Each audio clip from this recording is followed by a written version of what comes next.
Hai semuanya, Assalamualaikum warahmatullahi wabarakatuh. Saya Novi Ayus dan saya ingin mengajak kita semua untuk saling berbagi informasi tentang bahan makanan sejuta umat yang namanya sama dengan warnanya, yaitu coklat. Mulai dari sumbernya, kemudian cara untuk mendapatkannya, lalu jenis-jenisnya, lalu perbedaan dari setiap jenis-jenisnya ini sampai ke contoh-contohnya juga. So, ikuti terus videonya sampai selesai ya. Semoga bermanfaat dan terima kasih.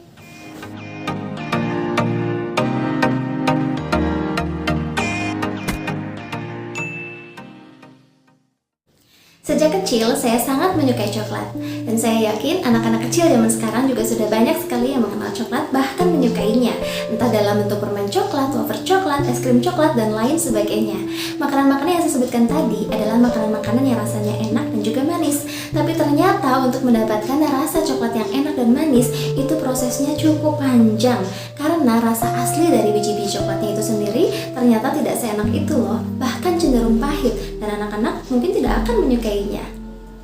Untuk mendapatkan rasa coklat yang enak dan juga manis, maka biji-biji dari tanaman coklat ini harus melalui serangkaian tahapan proses terlebih dahulu, seperti disortir, kemudian difermentasi, kemudian dicuci, dijemur, dibersihkan, kemudian dipanggang, dipisahkan dari cangkangnya, lalu digiling atau dihaluskan. Ini aja sudah ada 8 tahapan proses yang waktunya tidak cukup 1 hari, makanya saya bilang prosesnya cukup panjang.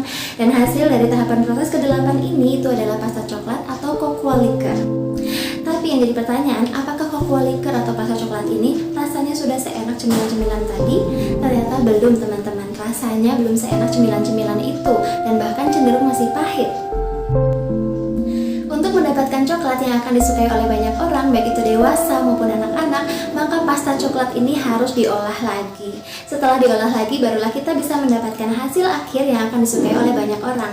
Apa saja contohnya? Yang pertama itu adalah coklat bubuk, kemudian yang kedua adalah minyak coklat atau lemak coklat atau cocoa butter atau oleum kakao. Yang selanjutnya adalah coklat converter, dan yang keempat itu adalah coklat kompon. Ini adalah contoh jenis-jenis coklat yang dihasilkan dari pasta coklat. Lalu apa saja yang dilakukan terhadap pasta coklat tadi untuk mendapatkan 4 jenis coklat ini? Let's check it out. Yang pertama adalah coklat bubuk. Coklat bubuk didapatkan dengan mengepres pasta coklat. Dengan dipres, maka cairan yang ada di dalam pasta coklat akan terpisah, sehingga hasil akhirnya ada 2, yaitu cairan yang tadi terpisah itu merupakan minyak coklat dan juga kemudian padatan coklat yang biasa disebut juga sebagai bungkil kakao. Padatan coklat inilah yang nantinya akan digiling atau dihaluskan untuk mendapatkan coklat bubuk. Banyak sekali merek coklat bubuk di pasaran, baik yang dalam keadaan murni sebagai coklat bubuk seperti ini biasanya digunakan untuk campuran dalam adonan. Lalu ada juga yang dalam keadaan sudah dicampur dengan gula, susu, creamer, dan lain sebagainya. Itu biasanya digunakan sebagai minuman-minuman coklat. Dan untuk kalian yang belum mencoba minuman coklat seperti ini, maka cobalah karena rasanya sangat enak. Saya termasuk salah satu penggemarnya. Yang kedua adalah lemak coklat atau minyak coklat atau oleum kakao atau kakao butter. Ini merupakan cairan yang dihasilkan pada pengepresan pasta coklat yang tadi. Cairan ini banyak sekali digunakan pada industri farmasi, industri kosmetik, dan juga industri pangan tentunya. Pada industri farmasi dia banyak digunakan sebagai basis dalam pembuatan sediaan obat-obatan farmasi. Kenapa? Karena dia merupakan bahan yang tidak berbahaya dan tidak reaktif. Lalu pada industri kosmetik dia banyak digunakan karena memiliki kandungan yang sangat bermanfaat untuk kulit, seperti asam oleat, asam stearat, dan juga vitamin E yang sudah terkenal sebagai antioksidan alami. Dan yang terakhir adalah pada industri pangan, itu banyak digunakan untuk ditambahkan pada produk-produk olahan coklat agar membuat produk-produk tersebut semakin premium. Kenapa premium? Karena oleum kakao atau lemak coklat ini memiliki melting point yang lebih rendah, sedikit lebih rendah daripada tubuh manusia, yaitu 30-36 derajat Celcius, sehingga apabila produk-produk olahan coklat yang mengandung banyak oleum kakao masuk ke dalam tubuh kita, maka dia tidak membutuhkan waktu yang lama untuk meleleh di dalam mulut. Wow, premium. Yang ketiga adalah coklat converter. Kata converter berasal dari bahasa Perancis yaitu couvrir, yang artinya adalah menutupi. Jadi coklat converter ini maksudnya adalah coklat yang banyak digunakan untuk menutupi atau menyelimuti suatu produk dengan lapisan coklat. Kenapa bisa begitu? Karena dia memiliki tingkat fluiditas atau tingkat keenceran yang tinggi, sehingga dia dapat membentuk lapisan coklat yang tipis di atas produk-produk tersebut. Karena fluiditasnya ini tinggi, maka dia juga dapat dengan mudah memasuki celah-celah cetakan coklat, sehingga dia juga sangat baik untuk digunakan pada coklat yang dibuat dengan tujuan untuk dekorasi. Apalagi coklat converter ini dapat memberikan hasil akhir yang mengkilap, sehingga akan membuat coklat dekorasi kita semakin mantap karena warnanya mengkilap dan juga bentuknya bagus. Bagaimana dengan rasanya? Untuk rasa tidak perlu khawatir karena coklat converter ini adalah coklat premium, sehingga dia memiliki rasa coklat yang kuat dan teksturnya itu loh sangat lembut di mulut. Kenapa bisa begitu? Karena dia memiliki kandungan lemak coklat yang cukup tinggi. Bahkan ada peraturan yang mempersyaratkan bahwa suatu coklat bisa dikatakan sebagai converter apabila dia memiliki kandungan minyak coklat paling sedikit 31%. Paling sedikit ya, sekali lagi paling sedikit 31%, berarti bisa lebih besar daripada itu. Dan karena kita sudah tahu bahwa coklat yang memiliki kandungan oleum kakao atau minyak coklat yang cukup tinggi itu akan lebih mudah melayar di dalam mulut, maka coklat converter ini akan lebih mudah melayar di dalam mulut. Itulah sebabnya saya sebut sebagai coklat premium. Untuk memiliki kandungan lemak coklat yang memenuhi persyaratan sebagai coklat converter, maka pada pasta coklat atau cocoa liquor itu ditambahkan ekstra lemak coklat lagi sampai kandungannya ini memenuhi persyaratan sebagai coklat converter. Cara lain adalah pada padatan coklat, yaitu yang sudah mengalami pengepresan, ditambahkan lemak coklat sampai kadar lemak coklatnya memenuhi persyaratan sebagai coklat converter. Itulah cara untuk mendapatkan coklat converter.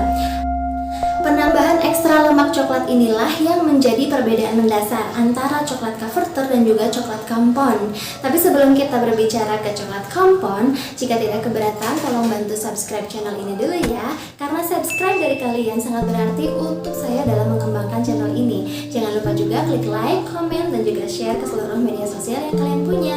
Terima kasih sebelumnya. Berbeda dengan coklat converter di mana pada pasta coklatnya ini diberikan penambahan atau ekstra lemak coklat, maka pada coklat kompon yang ditambahkan ini bukanlah lemak coklat tetapi diganti dengan lemak yang lain. Misalnya adalah lemak nabati. Contoh lemak nabati adalah lemak sawit. Selain dari pasta coklat, coklat kompon juga bisa dibuat dari padatan coklat atau bungkil kakao atau kakao powder yang ditambahkan dengan lemak nabati. Semakin banyak kandungan lemak coklat yang ada pada coklat kompon akan membuat coklat kompon tersebut semakin berkualitas. Inilah yang menjadi perbedaan mendasar antara coklat converter dengan coklat kompon, yaitu perbedaan dalam penggunaan bahan lemaknya, di mana pada coklat converter itu menggunakan lemak kakao atau lemak coklatnya itu sendiri, sedangkan pada coklat kompon itu menggunakan lemak yang lain, misalnya adalah lemak nabati. Perbedaan mendasar inilah yang menyebabkan keduanya juga memiliki banyak perbedaan. Di antaranya adalah yang pertama, coklat converter itu lebih mudah meleleh di dalam mulut, sedangkan coklat kompon itu tidak.